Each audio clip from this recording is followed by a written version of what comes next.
Hey guys, and welcome back to this channel. In this video I'll be showing you guys how you can use Lalal.AI. Basically you can extract vocal and various instruments from any audio and video. So you're going to select the files here. I think you can drag it there as well. That's just a cover of me singing. I like to sing, but anyways, it doesn't matter. This is just a tutorial. You're just going to place it there, and it's going to basically put it into stems as well, that you can kind of remove some unwanted instrumental bits, like maybe the drums and whatnot. It's just going to take a long time. So yeah, that is basically it for this video. I hope, it's here. So here you can also split it in full, but you can, I think, mute and unmute the instrumental, so it's just the vocals only, or you can mute the vocals so it's just the instrumental part.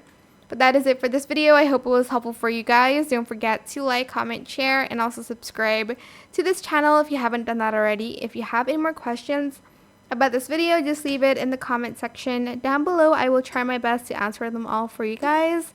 And if you found this video helpful, please click the thanks button as well. That is it. Thank you so much for watching. Bye.